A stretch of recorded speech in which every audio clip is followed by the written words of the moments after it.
Voy a compartir. Esta clase es más rápida. Es más o menos lo que hemos estado viendo durante el cuatrimestre, entonces para que no, es solo como un repaso de lo que hemos estado viendo. Conferencias porteñas está dividido como en 3 tomos. Es unas conferencias que Jacques Alain Miller, el yerno de Lacan, heredero del legado de Lacan, de hecho, el único ahí con la legalidad de traducir y publicar sus seminarios y bueno, lo que la teoría lacaniana. Como 10 años después de que Lacan murió, hizo estas conferencias en Argentina y como les dije, bueno, recopilada como en 3 tomos, donde habla de la enseñanza de Lacan y el impacto del psicoanálisis en el concepto argentino, ¿verdad? En todo lo que es, perdón, el contexto argentino y exploraba varios temas, ¿verdad? Y en esta clase vamos a hablar sobre qué quiere decir psicoanálisis desde la teoría lacaniana, según lo que Jacques Alain Miller recopila. Entonces, de las primeras cosas de las que él habla con respecto a qué quiere decir psicoanálisis, ¿verdad? Habla sobre las entrevistas preliminares. Y cuando él se refiere a las entrevistas preliminares, son este primer momento en el que uno, como analista, em, se reúne, ¿no? O sea, tiene sus sesiones con el analizante, pero no es un asunto de una sesión, ¿verdad? Y hablamos al respecto, cuál es el motivo de consulta, etcétera, qué lo trae aquí, sino que las entrevistas preliminares van a depender de caso por caso, puede requerir de 1, 2, 3, 4 sesiones, a como en algunos casos puede requerir meses, más de un año, e incluso nunca pasar de las entrevistas preliminares. Eso también va a pasar. ¿Por qué? Porque hacer el pasaje a análisis requiere de una condición y es que el analizante coloque al analista en un lugar de supuesto saber, ¿verdad? Un sujeto de supuesto saber. Para eso pasan por las entrevistas preliminares, a lo que Jacques Alain Miller llama entrevistas preliminares, y es donde el analizante habla sobre su motivo de consulta, se historiza un poco sobre la situación, la historia del analizante, y el analista, evidentemente, desde el lugar del no saber. Es decir, el analista no sabe la historia del analizante, es el analizante el que trae su saber y su saber no sabido. Porque traen su teoría y su hipótesis, es que yo creo que me pasa, lo que me está pasando tiene que ver con esto, ¿verdad? Siempre traen ahí una hipótesis y no necesariamente con el paso del tiempo el motivo de consulta permanezca como motivo de consulta, sino que a lo largo del análisis podría haberse convertido y haberse dado cuenta el analista de cuál es en realidad la demanda de análisis del analizante. Son cosas diferentes. Ahí, Jacques Alain Miller habla del deseo del analista. ¿Qué quiere decir esto? En lo que se ejercen, digamos, o pasan las entrevistas preliminares, el analista tiene que escuchar cuál es el motivo de consulta, desde dónde se habla, cómo se habla, dónde se pone la palabra, para ver si ese caso le convoca. Es decir, si puede escuchar ese caso.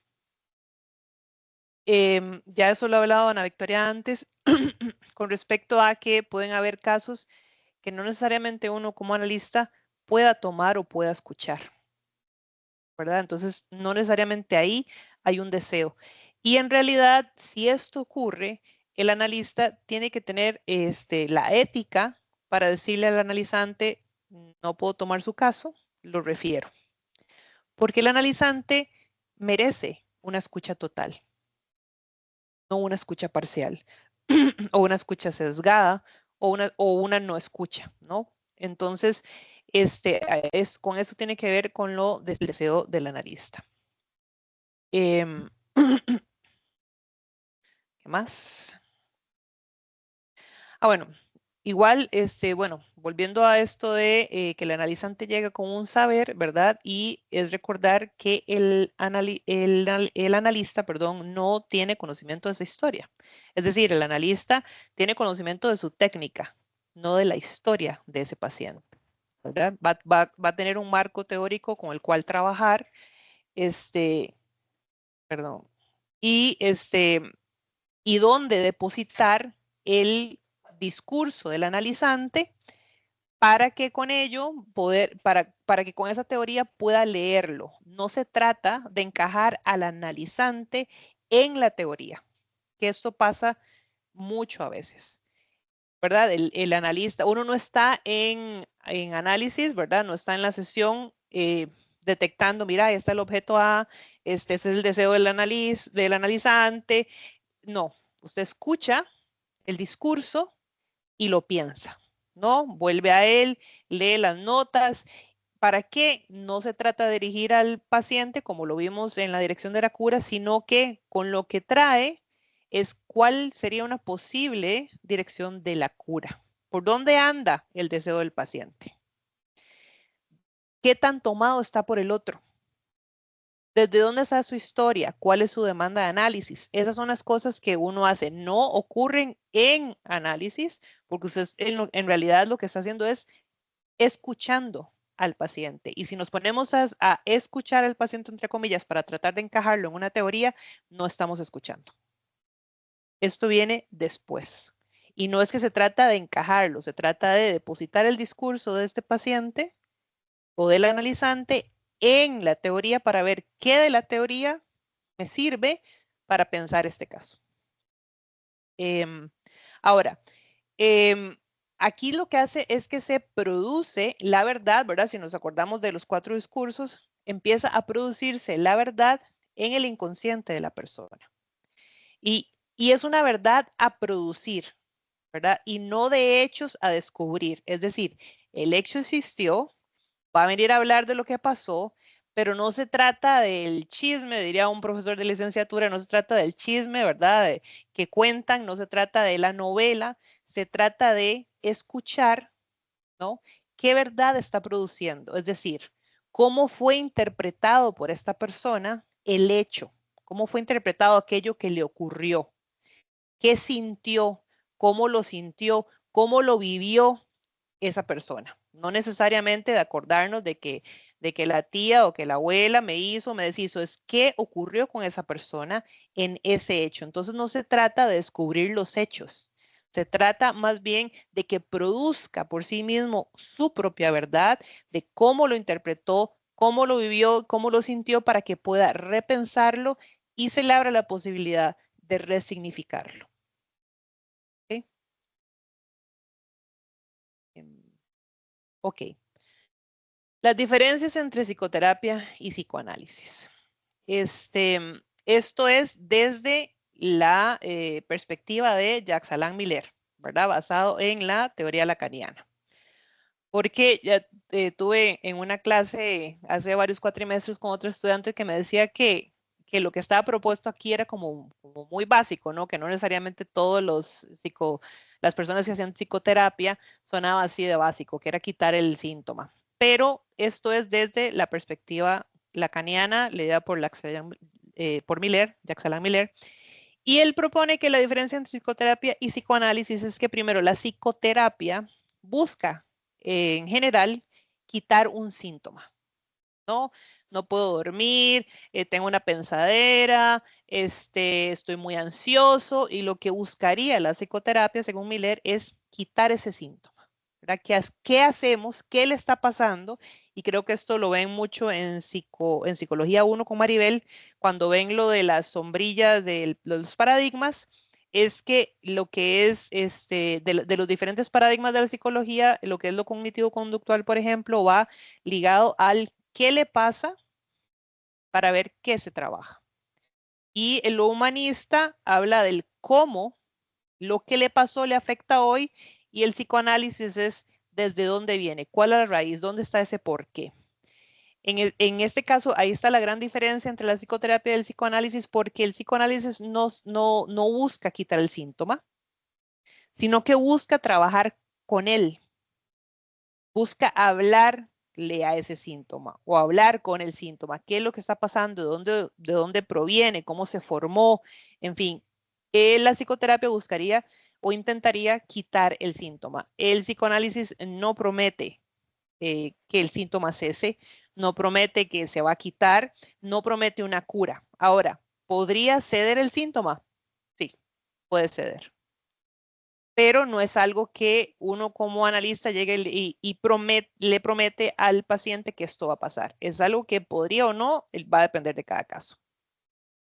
Ahora, la psicoterapia propone temas a trabajar, ¿verdad? Generalmente hacen objetivos, de qué vamos a hablar hoy, qué es lo que le está pasando, versus este es el plan de trabajo en algunos paradigmas.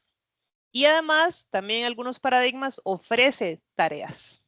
Entonces, si usted, por ejemplo, no puede dormir hoy, vamos a intentar que apague el celular un poco más temprano, en fin, si está comiendo de más, entonces vamos a llevar un diario de lo que usted come, cuánto come, cómo come, para ver cuál es el patrón, en fin.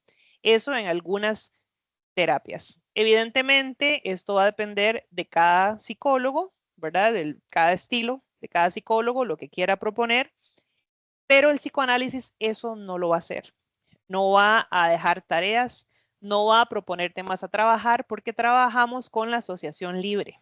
Es decir, cada sesión a la que venga el paciente, hable de lo primero que venga a su cabeza. ¿Qué es lo primero que está pensando? O simplemente abre el espacio, lo escucho. Bueno, a mí mi analista ni siquiera me decía lo escucho. Nada más se sentaba y esperaba que yo empezara a hablar. ¿Verdad? Pero son estilos. Cada uno tiene su manera. Al principio sí me decía, la escucho, y después ya ni siquiera me decía eso, nada más se queda callado. Y son estilos de cada uno. El psicoanálisis no va a ofrecerle una tarea, no le va a ofrecer una cura, y siempre, siempre, siempre va a ir al ritmo del paciente. Lo que el paciente quiera traer ese día, a veces vienen con una lista de temas que quieren trabajar, ellos mismos hacen la lista. A veces los mismos pacientes se dejan sus propias tareas, pero eso es la necesidad del paciente. A veces dice, bueno, entonces voy a hacer esto. Y eso es lo que usted quiere hacer, perfecto. Pero no va a proponer este tipo de estructura de trabajo. Trabajamos con otra técnica. Esas serían las diferencias entre la psicoterapia y el psicoanálisis. No sé si tienen alguna pregunta o si voy muy rápido. Sí, una. Es porque, bueno, por lo menos yo y un par de compañeros de por aquí estamos en este momento llevando también el curso de cognitiva. Sí. Además de las tareas está el tema de los objetivos terapéuticos. Y por lo menos en uno de los últimos abordajes que hemos tenido en el curso, que me hace un poco de gracia haberlo aplicado en la terapia psicológica, que le plantean objetivos SMART, ¿verdad? Sí. O sea, con toda la Sí. metodología, ¿verdad? Sí. Medibles, toda la carajada esta. Sí. Y supongo que ahí todavía se distancia aún más, pero sí quería consultar si hay alguna suerte de objetivo explícito. Obviamente no es Marte, no sé, pero sí hay alguna suerte de objetivo o un intento o un proto-objetivo en algún momento. A ver, en realidad lo que tal vez busca el psicoanálisis es que el paciente apueste más por su deseo, ¿verdad? Eso es lo que se busca. No, no es posible que en el psicoanálisis exista un objetivo de, ok, tiene un conflicto con su mamá, entonces el objetivo va a ser que solucione ese conflicto. No. ¿Por qué? Porque va a depender de ese paciente, es el único que tiene esa vivencia con esa persona en su propia historia que uno como psicoanalista no conoce y que no sabría si en realidad esa persona quiere o no solucionar el conflicto con su mamá, digamos. Entonces no existe ese tipo de objetivo, porque ahí sería entonces colocarse en el lugar de un amo, ¿no? O sea, y también mucho a veces desde el juicio, es su mamá, ¿cómo no le va a hablar? Venga, intenta arreglar las cosas, no, fatal. Sé que otros paradigmas lo hacen. Ahora, no critico ninguno de los paradigmas. En realidad, a mí no me gusta, a mí personalmente yo no puedo con lo cognitivo-conductual, ya pasé por ahí, no fue lo mío, no me funcionó. Hay pacientes a los que eso les funciona. Y todo bien con lo que le sirva a cada uno. No todo el mundo puede pasar por análisis, no todo el mundo puede sostener un análisis y no puedo decir que a todo el mundo le sirva un análisis, ni tampoco que tenga el tiempo para pasar por análisis. Porque sí, el análisis puede durar más tiempo de lo que tienen otros paradigmas, donde incluso tienen 5, bueno, yo me acuerdo que en mi trabajo ofrecían 5 sesiones, creo, gratis. Bueno, Tienen una cantidad de sesiones dependiendo de lo que identifiquen originalmente. Eso ya sí, está protocolizado. sí. Y está exactamente, Sergio. De hecho, yo acabo de pasar por el curso de ética del Colegio de Psicólogos y parte de todo como el primer abordaje con el paciente, ¿no? Desde el consentimiento firmado, cómo que se va a abordar, cuáles son los objetivos. Hay que enlistar, según el Colegio de Psicólogos, los objetivos de la terapia con ese paciente. Hay que anotar los honorarios que usted le va a cobrar a esa persona. O sea, es todo un protocolo desde el Colegio de Psicólogos. Esto no lo hace el psicoanálisis. El psicoanálisis apuesta por o busca que el paciente apueste por su propio deseo, más allá de solo estar tomado por la demanda. Y esa es como el gran encontronazo, digamos, entre paradigmas, que de hecho a mí me da mucha pereza porque hay varias páginas ahí en Facebook donde los cognitivo-conductuales le tiran mucho al psicoanálisis de llamarlo y lo llaman pseudociencia. Y es un pleito que se tienen en uno y entre el otro. Digo, no se trata de eso. En realidad para mí es lo que le sirve al paciente. Ahora, ¿tiene un objetivo en sí mismo? Si yo le pudiera llamar un objetivo, sería como que el paciente apueste más por su deseo, pero eso va a ser decisión del paciente al final. Que tanto pueda acercarse a su propio deseo, eso también es decisión del propio paciente. ¿Hay una dirección de la cura? Sí. ¿No? Uno más o menos ve, ok, sí, está muy tomado por el otro. ¿Qué significa? Ok, ¿qué preguntas podría pensarse, ¿no? Cuando la persona venga, más o menos por dónde? Porque incluso las preguntas en análisis no es cualquier pregunta, porque no es una conversación, porque no es una conversación con un amigo. Las preguntas siempre van dirigidas a un movimiento. ¿No? Si viene alguien quejándose de que bueno, un día de eso, de hecho, estaba hablando con una conocida que me decía que ella tiene años pagando las deudas de la mamá. Una mamá que se deja la copia de la cédula de su hija, se va al banco, pide préstamos con esa cédula y después llama a su hija y le dice, vaya al banco a firmar. Y ella iba y firmaba sin ningún cuestionamiento. La madre deja de pagar y aquí está ella pagando. Entonces yo le decía la vez pasada, porque ya ella viene con estas preguntas y es que ya yo no quiero pagarle más a mi mamá, no quiero hacerme cargo más de sus deudas. Bueno, ya eso es algo, ¿no? Es una pregunta al menos al respecto. Entonces yo le preguntaba, ¿qué cree usted que hizo que usted fuera simplemente sin cuestionarse nada a firmar a su mamá para sus préstamos? ¿Verdad? No estoy diciendo que eso sea una pregunta de análisis. Estoy diciendo que si hablamos con respecto a la dirección de la cura y una persona que venga con este motivo de consulta de por qué sigue pagándole las deudas a su mamá, ¿no? Que venga con esa pregunta subjetiva, es más, que ya traiga esa pregunta subjetiva, ok, uno dirigiría la cura hacia esa pregunta que esa misma persona tiene. Pensémoslo, pensemos sobre eso. ¿Qué hace que usted simplemente vaya y le firme los préstamos a su mamá y después sacar cargo las deudas sabiendo que su mamá no los va a pagar? Eso sería hacia ese lado, no sería decirle deje de pagar las deudas. Usted no tiene por qué ser tan tontita, ¿verdad? Hablando de tontitas en el plenario. Esas cosas Uno no hace eso. Uno no va a decirle al paciente qué es lo que tiene o no tiene que hacer. Usted lo que hace es cuestionarle lo que está haciendo para que esa persona pueda moverse 1 centímetro hacia un lado y decir, hey, no entiendo por qué le estoy pagando a mi mamá esto todavía. Es como por ese lado, ¿no? Es dirigir la cura, no al paciente. Dirigir al paciente sería, no le pagues a su mamá, la próxima vez que su mamá llegue a preguntarle sobre deudas, hágame el favor y no le conteste, eso sería dirigir al paciente. ¿Sí queda claro la diferencia? Bueno.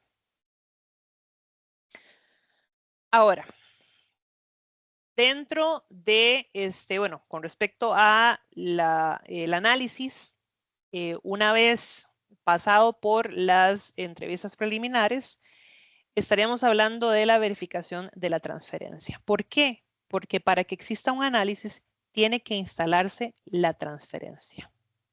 Es decir, el paciente tiene que colocar, y de nuevo, esto no es un proceso consciente, es un proceso inconsciente, tiene que colocar al analista en un lugar de sujeto, supuesto saber. Tiene que venir con una pregunta. Y pasa mucho, dígame qué hago.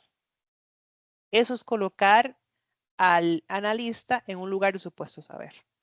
Yo recuerdo que a una niña que yo había visto hace un tiempo, ella venía con esta pregunta de que quería maquillarse, pero que la mamá no la dejaba. Estaba como en sexto. Y los niños son especialistas en poner cáscaras de banano, ¿verdad? Para que uno se vaya resbalado porque tiene una capacidad impresionante. Y entonces me dice, es que vieras que mi mamá no me quiere dejar maquillar. Y a mí me gusta porque además mis compañeras me dicen que yo me veo fea si no me maquillo. ¿Usted qué piensa de eso? Inmediatamente yo me quito de ahí, puff, ¿verdad? Me corro y yo le pregunto, ¿por qué es importante lo que yo piense? Porque si yo le digo qué pienso al respecto, me estoy colocando en serie con la mamá, ¿no? Y acuérdense que el analista ofrece un semblante donde el analizante pueda proyectar. No colocarme en serie con la mamá, lo que hace es cerrar lo inconsciente. Si yo le pregunto por qué es importante mi opinión, más bien cuénteme usted qué opina con respecto a esto que dicen sus compañeritas de que se ve fea porque si no se maquilla, eso le abrió a ella la posibilidad de contarme que es que ella se sentía fea, que las compañeritas se burlaban de ella, que vino a través de qué? Del maquillaje.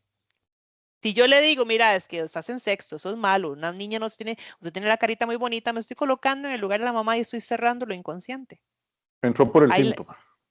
exacto, entonces lo que hago es entrar por este lado. Claro, después ella pone esta cáscara de banano y me dice, es que también me dijeron que tenía que sacarme las cejas.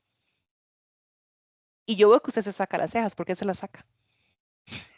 No, siempre tienen esto y es empezar a quitarse de esos lugares, de este lugar de supuesto saber, porque en realidad yo no sé del padecer de esa persona. Claro, Y esto es en transferencia. Dime, Juan Carlos. pero digamos, esa pregunta sí podría responderse. eh, y lo que estoy pensando es en el costo de estar evadiendo preguntas, ¿verdad? Porque terapéuticamente es necesario evadir algunas preguntas, pero también Sí, tiene que tener un costo, pensaría yo. Entonces, de pronto esa sí se puede responder. ¿Y usted por qué se la saca? "Ay, porque a mí me gusta, qué sé yo. que puede Pero ser. es diferente esa a de qué opina usted, porque esa entiendo bien cuál es la justificación para no responderla. Ya lo explicaste, ¿verdad? Me pongo en Sí, serie con la mamá. Pero tal vez la otra sí. sí es posible. Tendría que, digamos, habría que pensarse por caso, pero por ejemplo, en el caso de esta niña que yo trataba y ella estaba siempre intentando la búsqueda de un ideal. Si yo le respondo por qué me sacó las cejas, ella va a utilizar mis palabras para hablar con su mamá y decirle, ella se las saca, mi psicóloga se saca las cejas y me dijo que es por esto y esto y esto, y yo creo que eso está bien. Porque lo que estaba buscando era precisamente, en el caso de ella era muy peculiar porque era una niñita que era como muy, la manera en la que ella se ofertaba era como desde el desecho. ¿verdad? Soy a la que nadie quiere, a la que todo el mundo rechaza. Y no necesariamente es que ella fuera uno. Es la manera en la que ella se ofertaba. Por ejemplo, ¿qué hacía? Había un par de compañeritas hablando en secreto y ella se acercaba a escuchar. Entonces las compañeritas le preguntaban, o sea, ¿por qué se acerca si no la llamamos? Estamos hablando en secreto. Y eso hacía que la rechazaran. Y ella lo sentía como un rechazo. Lo que ella no lograba entender en ese momento es que, claro, si yo me acerco a un par de personas que están hablando en secreto sin que me hayan invitado, va a ser que me rechacen. Eso es algo a lo que ella tenía que llegar ella solita. Después, ahí al ratito, como que llegó, después ya como la última vez que la vi, ella llegó con, de hecho, ese fue como su cierre, llegó con un montón de cartas porque su motivo de consulta al puro principio, el de la niña, no el de los papás, es decir, la demanda de la niña tenía que ver con que ella no podía tener amigos. Y al final, la última vez que la vi, la niña llegó con 5 cartas que quería terminar para cada una de sus 5 amiguitas. Y las terminó conmigo. Ahí me dijo, ayúdeme. Llegamos, ella trajo todos los materiales, las terminó de armar, las cerró y se fue. Ya tenía amigas. Se había movido de ese lugar en el que ella era el desecho, donde nadie quería ser amiga de ella, ¿verdad? Entonces, claro, si yo, por ejemplo, no respondo porque me saco las cejas, ella utiliza mis palabras y se va para donde la mamá. Mi psicóloga dice, entonces ahí es donde hay que tener mucho cuidado en no ofertarse como ese ideal. ¿Por qué? Porque ahí estaría respondiendo a su demanda, que eso es lo que vamos a ver más adelante con respecto a responder la demanda. Entonces, en el caso de ella, me tocaba quitarme de ahí para que ella armara su propia verdad. No desde un amo, sino desde el de ella. Que sí, muy probablemente su propia verdad tenía que ver, al menos para la edad que ella tenía, que bueno, tenía que hacerle caso a su mamá en ese momento, ¿no? Porque no es que siempre podemos apostar por el deseo, porque vivimos en sociedad. Es la manera en la que el sujeto logra negociar con la demanda del otro y el propio deseo. ¿Qué tanto apuesto por esto y qué tanto respondo a la demanda del otro? En lugar de quedar completamente tomado por la demanda del otro. No sé si con eso respondo. Ok. Ok. Bueno, eso ya lo vimos, lo del, por dónde, ok. Desde ahí, digamos, en el segundo punto con respecto a dónde el analista puede decir por dónde anda el deseo y la demanda, es lo que se hace, más o menos de lo que estaba explicando con respecto a la niña. Cuando usted escucha a un analizante, usted lo que piensa en el caso es, ok, ¿por dónde anda el deseo de esta persona? ¿Verdad? ¿Y qué tanto está tomado por la demanda del otro? ¿Y qué puede hacer esta persona con esto? Es pensarlo, es teorizarlo, es hipotetizarlo, porque en realidad no es una respuesta absoluta. Esto podría cambiar en la siguiente sesión por otra información que el paciente dio. Entonces uno constantemente está pensando el caso.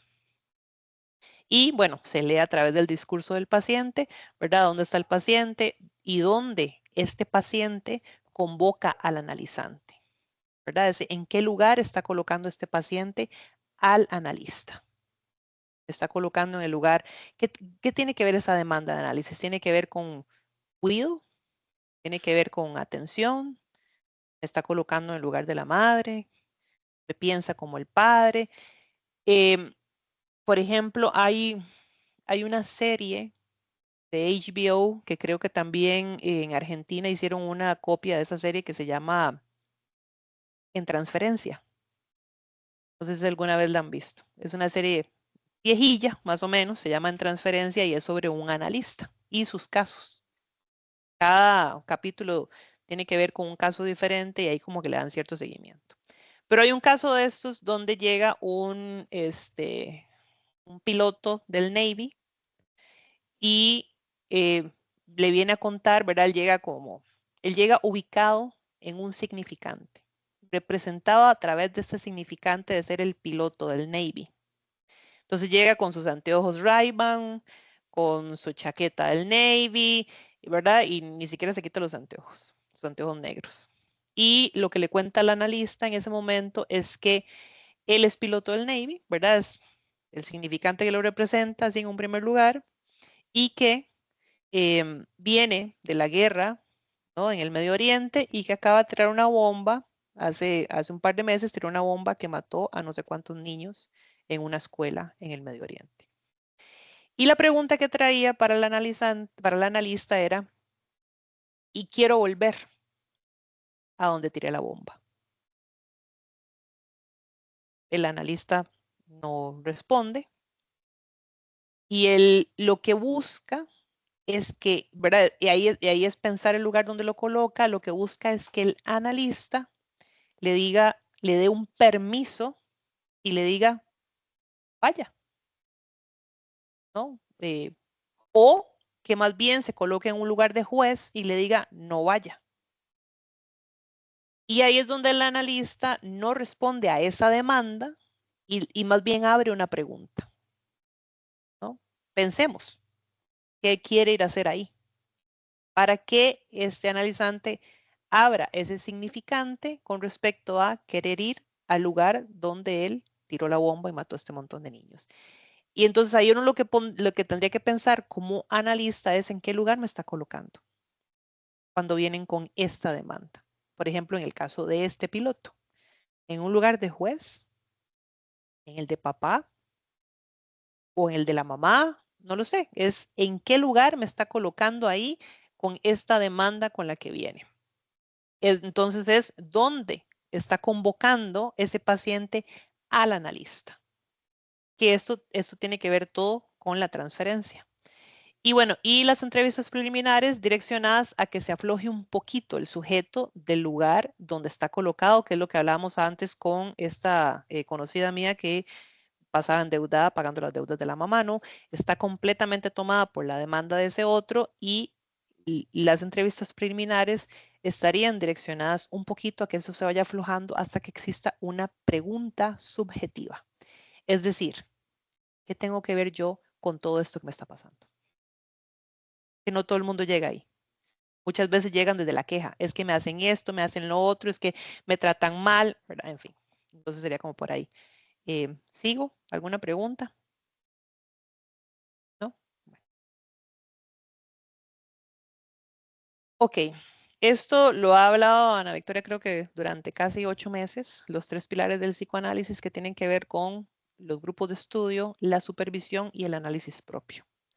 Esa sería una manera de sostener, ¿verdad? El psicoanálisis en la manera que sostiene a los analistas, ¿no? Que sería una manera ética de trabajar como analista.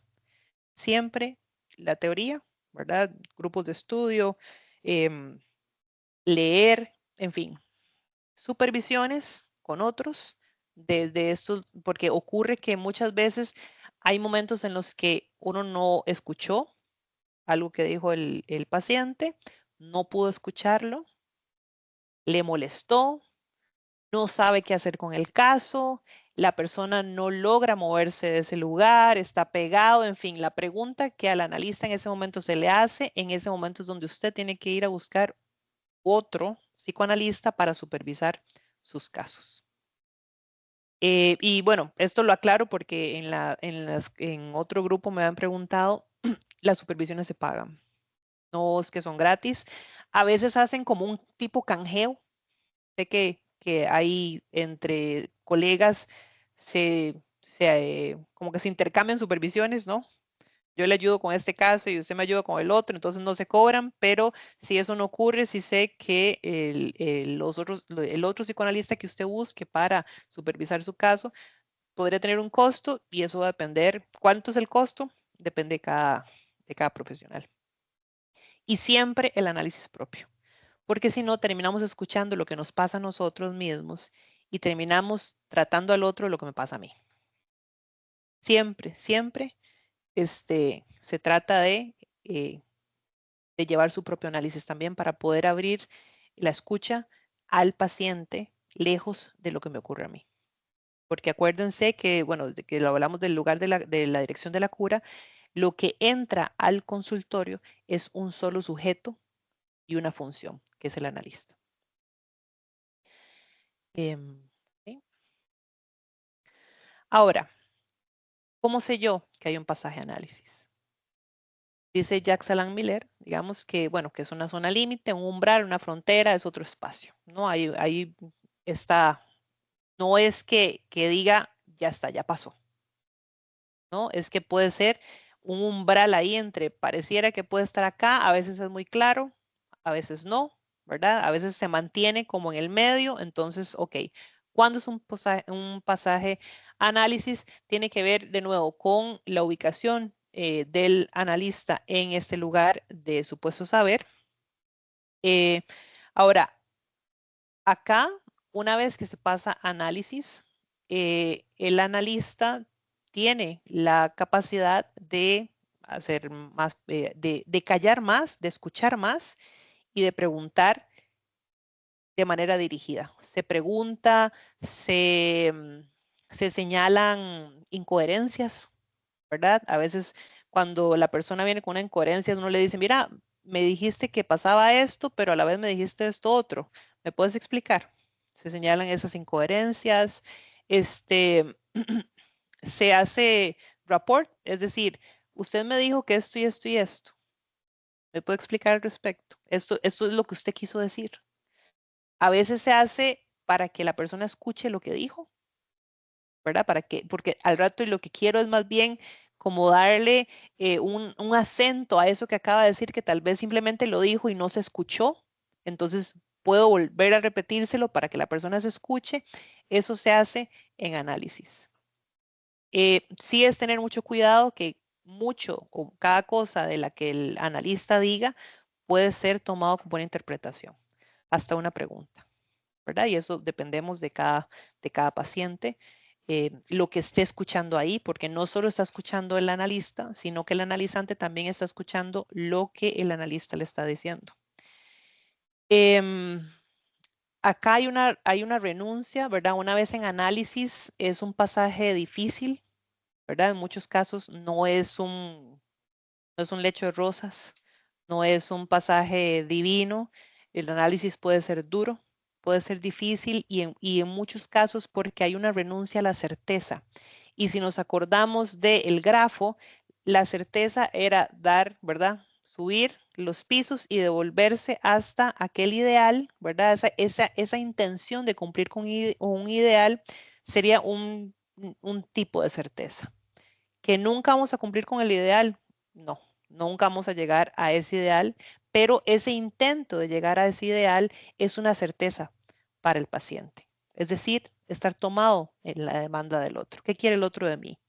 ¿Y por qué es una apuesta por la incertidumbre? Porque si recordamos de nuevo el grafo, está el tercer piso del Chewa, que apostar por el deseo puede ser un lugar de mucha incertidumbre.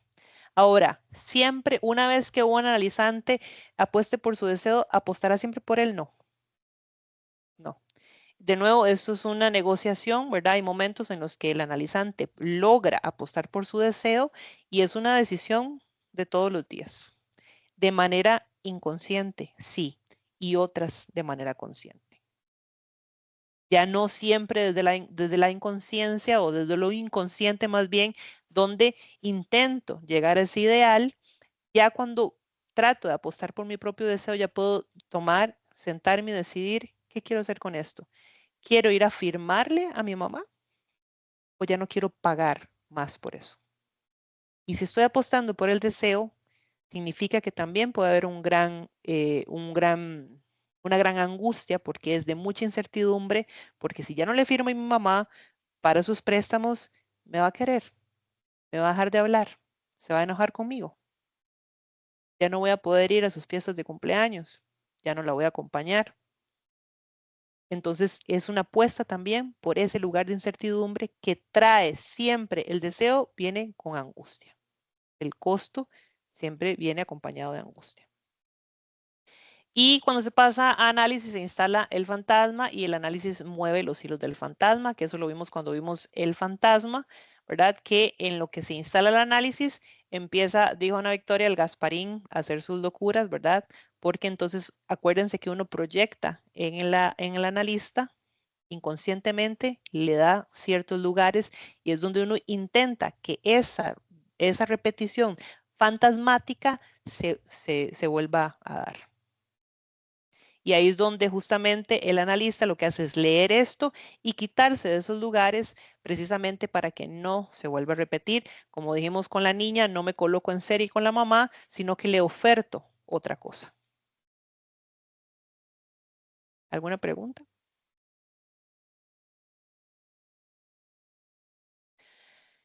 ¿Qué implica un análisis? Bueno, asegurar las entrevistas preliminares, ¿verdad? Que asegure las circunstancias adecuadas para que el paciente haga el pasaje de análisis, es decir, escuchar el motivo de consulta, historizar con el paciente, en fin, ese tipo de cosas son necesarias para asegurar un pasaje de análisis. No puedo, por ejemplo, en entrevistas preliminares colocar al paciente en el diván, ¿verdad? Es muy probable que no vuelva una vez que se lo coloque en el diván. Un pasaje al diván es algo delicado, ¿verdad? No es, no es a cualquier paciente ni es cualquier analista el que hace un pasaje al diván. No es para todo el mundo, es un lugar de mucha angustia, no es divino. ¿Por qué? Porque en el diván lo que hace es limitarse el registro de lo imaginario. Cuando estamos frente a otros, cada vez que yo hablo, especialmente con, digamos, con el psicólogo, en estos casos que estamos hablando sobre el análisis, está el paciente hablando de lo suyo, de lo que le duele, de lo que padece, y a la vez está analizando la cara del analista. Levantó la ceja, se rió, está enojado, no le gustó lo que dije. Y todo eso, ¿verdad? Una vez que usted como analizante pasa al diván, eso se recorta. Ya usted no puede ver si está haciendo caras, si me levantó las cejas, si lo que interpreto es que está enojado, si le gustó o no le gustó lo que dije, en fin, eso se recorta. Aún así, queda la escucha, ¿no? Porque está aquí atrás y usted puede escuchar el, siga, ¿qué más? O puede incluso la devolución de este analista llega cuando menos me lo espere, porque yo puedo estar muy embalado contando la historia y ¡pum! Me interrumpe. Eso también, digamos, puede ser parte de lo imaginario. ¿Con qué tono me lo está diciendo? Ese, ¿qué quiso decir? Ahí hay algo de lo imaginario. Pero ya recortar esta parte visual puede ser de mucha angustia. Entonces, no es para todo el mundo, ni se puede hacer de manera prematura. Entonces, sí o sí tienen que haber entrevistas preliminares para asegurar las circunstancias adecuadas para un pasaje a análisis.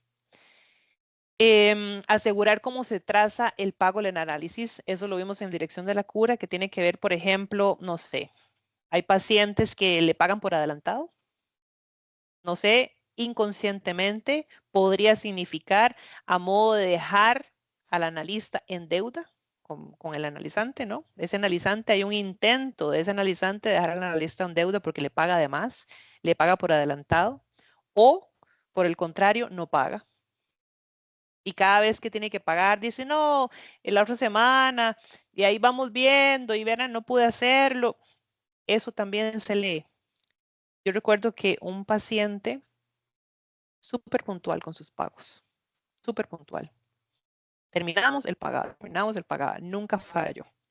Pero él tenía un tema con el asunto del dinero porque contaba constantemente, cada tanto traía esta misma escena donde como a los 5 años la mamá lo manda con un billete a comprar algo a la pulpería que quedaba cerca, pero en el camino él pierde el dinero, se le pierde el billete. Y cuando se devuelve a la casa, pues era una familia de bajos recursos donde ese billete significaba comida, significaba un montón de cosas.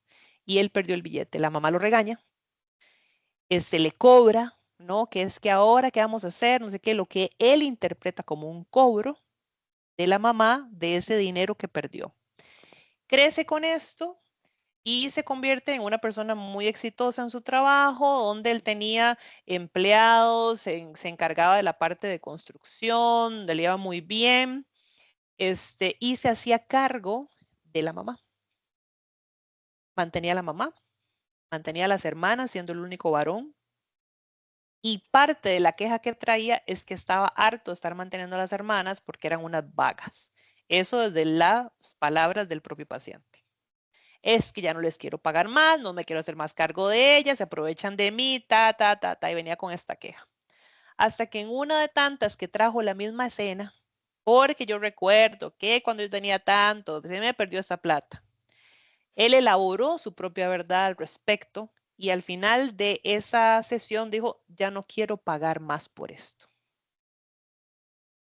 Cerramos la sesión, ese día el pago no llegó. Y yo no le cobré. Porque cobrarle hubiera significado ponerme en serie con la mamá. Él necesitaba no pagar más. Y estas cosas se leen en análisis. El pago también se lee. ¿Qué hacemos con la demanda del paciente? No se responde, ¿verdad? Eso ya lo hemos visto antes. La demanda no se responde, siempre se deja como pregunta abierta. Se sostiene para que sea el mismo analizante quien responda su propia pregunta. ¿Qué tengo que ver yo en todo esto? En psicoanálisis se juega entre la demanda y el deseo, buscando que se acerque más el deseo. Esto ya lo dijimos, ¿verdad? Es siempre que logre apostar por algo de su deseo. No es que solo apueste por el deseo, sino que logre en algún momento apostar más por algo de su deseo y que deje de quedar tan atrapado en la demanda del otro. Y con respecto a las diferencias entre el sujeto kleiniano y el psicoanálisis, bueno, yo creo que algunos de aquí ya llevaron grupos. Estamos llevándola. Yo, Carolina, yo lo llevé. Ok. En grupos todavía siguen leyendo a Klein. Absolutamente. Sí. Sí, a mí, digamos, cuando yo empecé, bueno, yo llevé grupos casi que al final del bachillerato y a mí me reventó la cabeza leer a Klein, ¿verdad? Porque en este intento tonto mío de ver cómo encajaba la teoría kleiniana en la lacaniana y, ¿verdad? Eso nunca iba a pasar. O en la No, freudiana. Eso no iba a pasar. eso es otro mundo.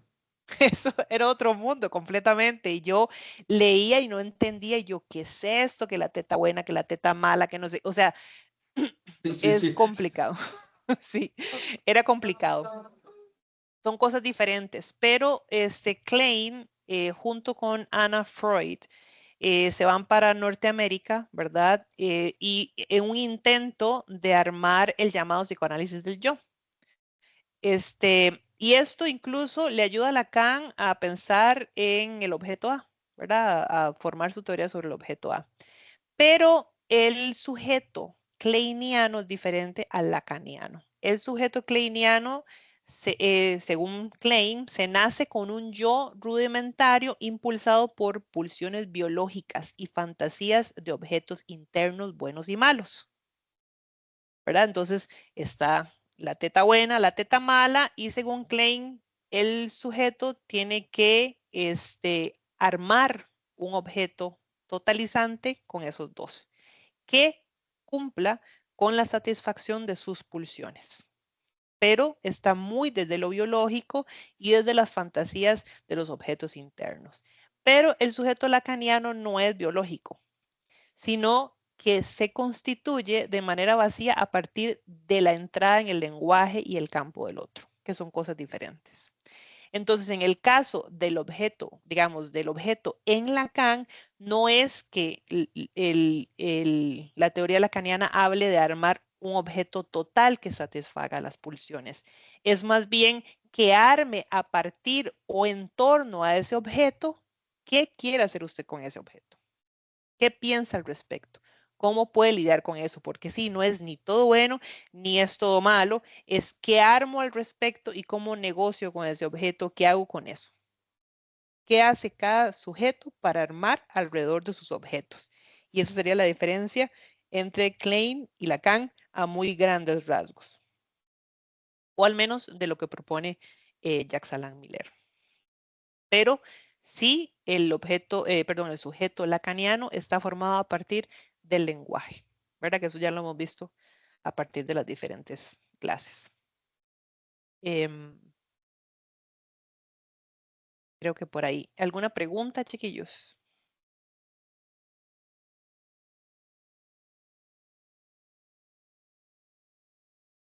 Bueno, o expliqué muy bien o no entendieron nada. De hecho, eso iba a mencionar. De hecho, eso iba a mencionar, que se te entiende clarito. Ah, ok. Bueno, qué dicha.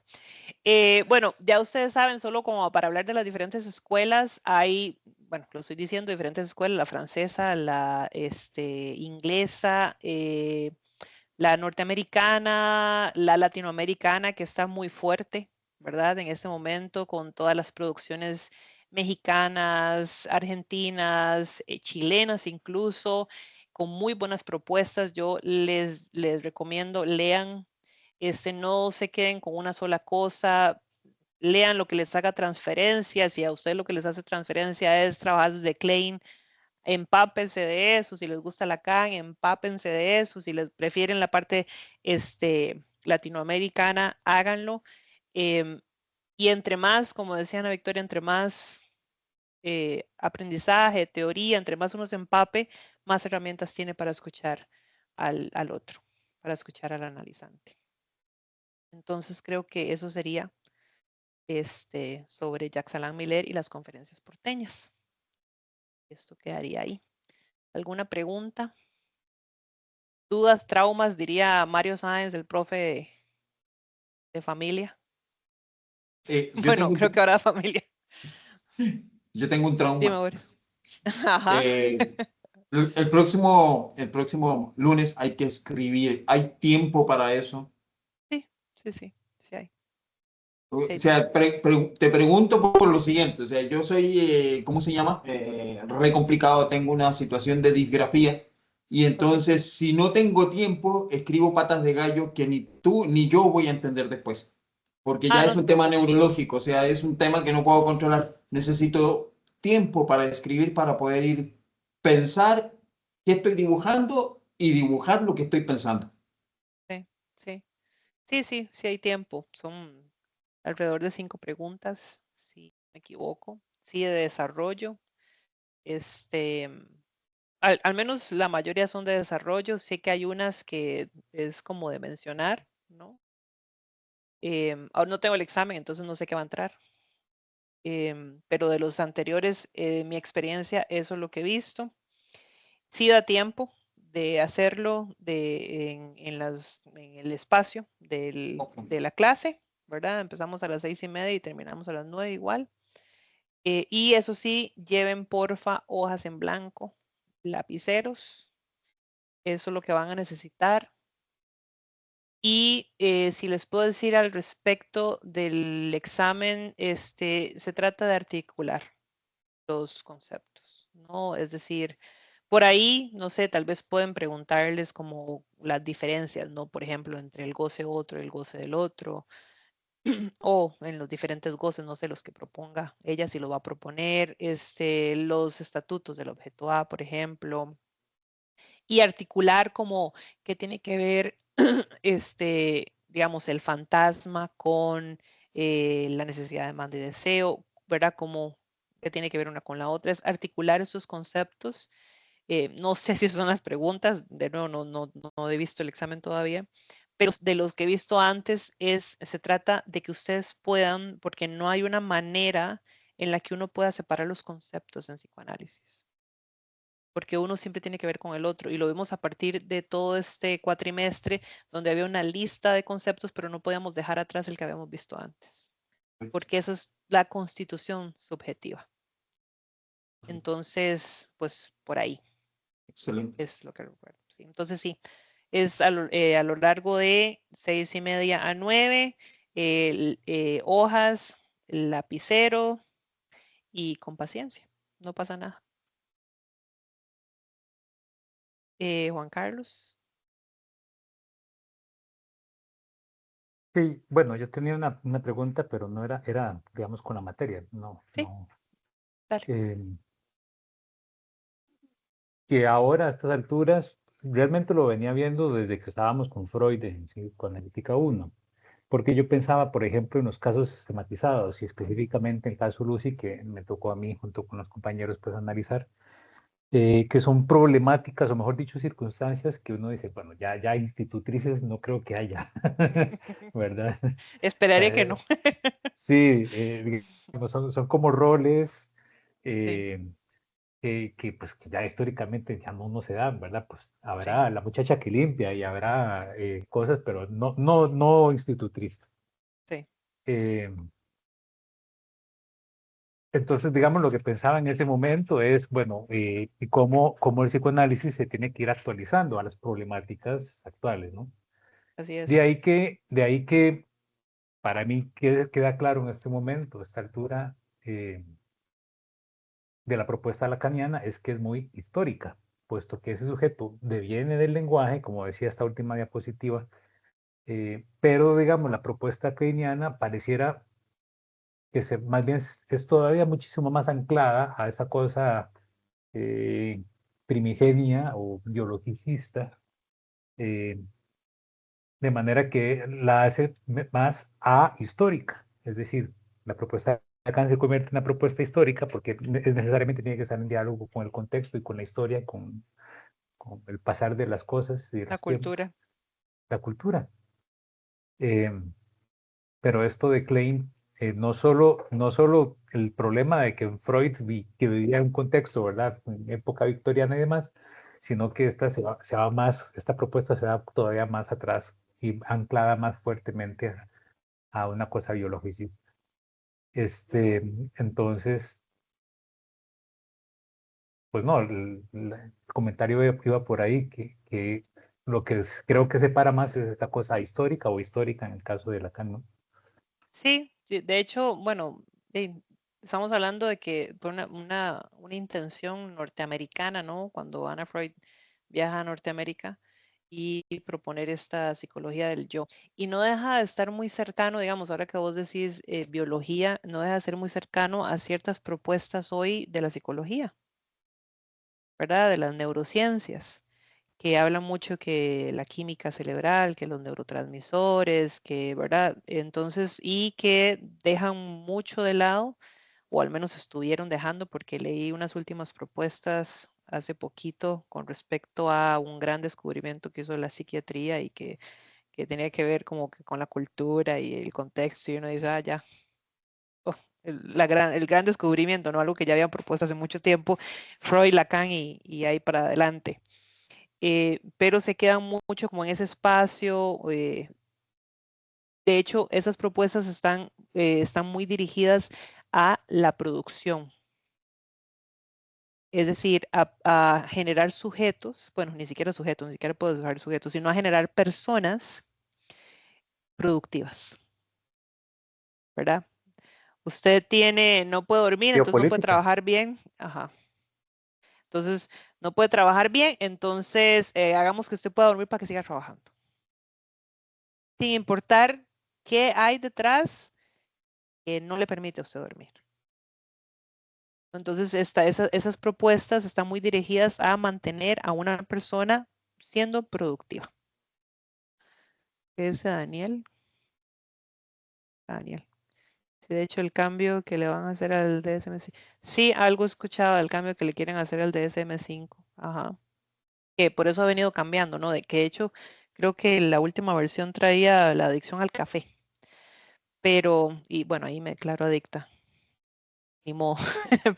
pero sí es, y que tiene que ver mucho con mantener una biología activa y productiva en el mercado, ¿verdad? Es parte mucho de eso y deja por fuera el contexto, la cultura, el lenguaje de la persona. Ethel, Hola, Caro, buenas noches. hola, buenas noches. Qué gusto. Igual. La consulta mía es para estar igual clara, el lunes lo hago virtual el examen. Sí, sí, en tu caso, no te vamos a hacer venir desde Nicoya.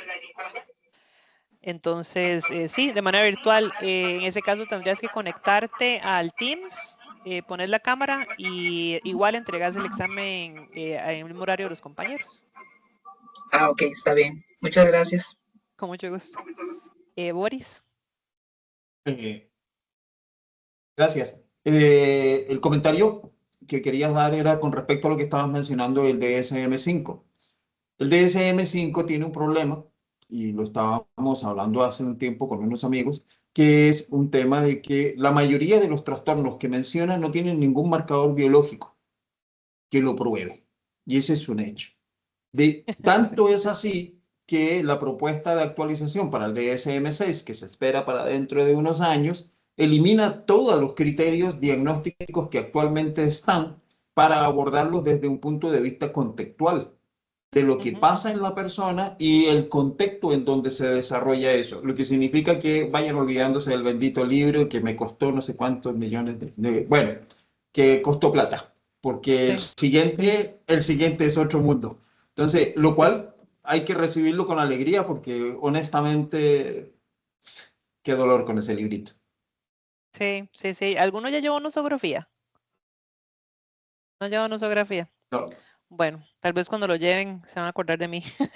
Yo me acuerdo que cada vez que veíamos, ¿verdad? Porque uno lo ve, creo que es con Federico, que además es excelente. Uno lo ve como por tractos, entonces digamos como los trastornos,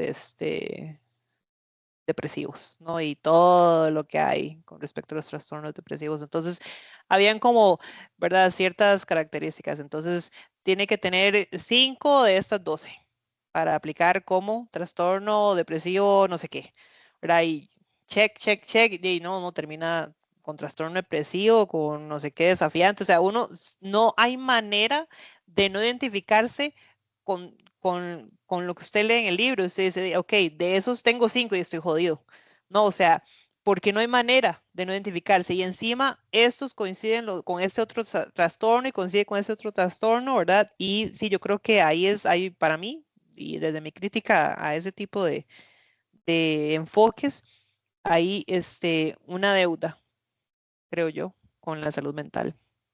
Porque más allá, al menos eso considero yo, más allá de una búsqueda de sacar a la gente o encasillarla en tiene trastorno depresivo tal, tiene distimia, tiene esto, no, es como ayudarles a moverse de ese lugar más allá de que queden etiquetados con eso. Y bueno, qué dicha que están cambiando y que están proponiendo otra cosa diferente, porque creo que sí hay una gran deuda con la salud mental ahorita a nivel social de muchas sociedades. Me alegra. ¿Qué más, chiquillos? ¿Qué más? ¿Alguna pregunta?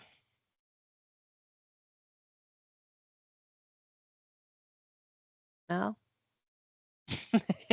Están preocupados. ¿Qué tienen? ¿Qué se me hizo Julieta? ¿Qué está Julieta? Julieta, ¿en qué era lo que estabas confundida? Hola. No, no, Parece que nada. entró la profe. ¿Cómo estás? Hola, profe. No, nada específico, nada específico. Es que son muchos detalles, ¿verdad? Entonces uno dice, como que todo esto. Pero no, pero nada así como específico, digamos. Ok, no hay algo como que te tenga ahí, algún tema que te tenga preocupada en la materia que no entendas. No, hasta ahorita no. Más bien la preocupación es que de todo esto ¿Qué entra. de todo eso es lo que va a salir? ¿Por dónde? Victoria, ¿cuáles son los temas, perdón que la haga hablar, que no entran en el examen solo para acordarnos de eso?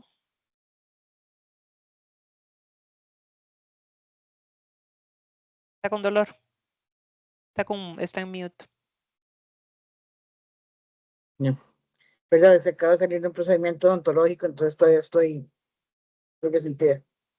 Lo que no va a entrar es el grafo, no entra, eso saquémoslo, no se hagan rollos con eso, ¿verdad? Eso es lo primero.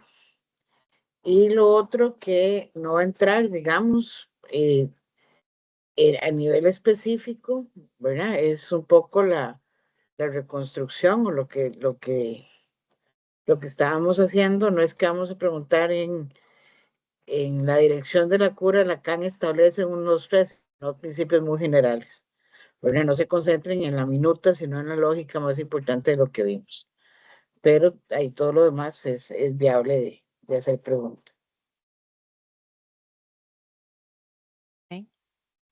¿Alguna otra pregunta, chiquillos? Caro, esto es solo, la profe la semana pasada dijo que subiéramos los trabajos de la dirección de la cura y las presentaciones para que todos le diéramos una ojeada.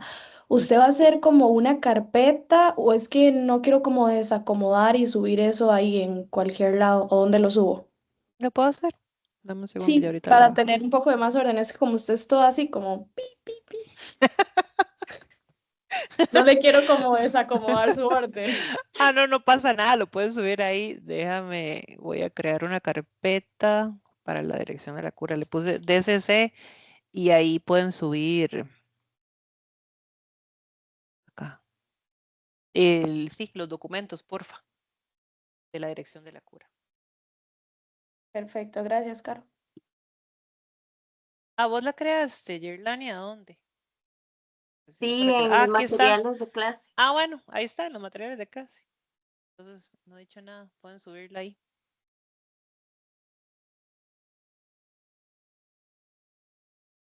Voy a borrar esta entonces.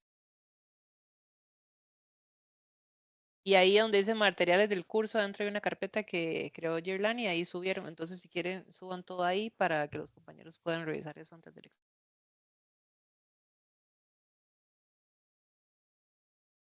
Y En el Nicole, caso del trabajo nuestro, yo no he visto ninguna devolución porque la profesora tenía que revisar el de nosotros. Entonces lo subimos así, tal cual. ya Sí, pueden subirlo, sí. Así ya pueden perfecto. subir. Y Nicole, ya te contesté el viernes a las 4. Sí, Caro, perdón, es que hoy he estado full estudio, entonces No hay he problema, no te estado un poco preocupes. perdidilla, pero sí, está Ok, bien. Ahí nos vemos a las 4 con Leo. Más bien, gracias, Caro, por hacer el espacio. no, con mucho gusto. ¿Alguna otra pregunta, chiquillos? ¿Algo más? Claro, yo solo te iba a confirmar el espacio nuestro para el jueves a las 7:30. No sé si se puede, ya lo conversé con los demás también. Segundo. Claro, porque si no, con mi memoria teflón, el 20, ¿verdad? A las 7:30, sí. Está bien. Listo, muchas gracias. Perfecto.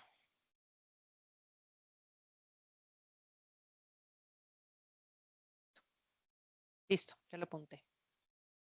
Bueno, si no tenemos ninguna otra pregunta, vamos a dejar por aquí. Nos vemos el lunes, chiquillos. Eso sí, acuérdense, que dicha que vi a Ana Victoria y me acordé.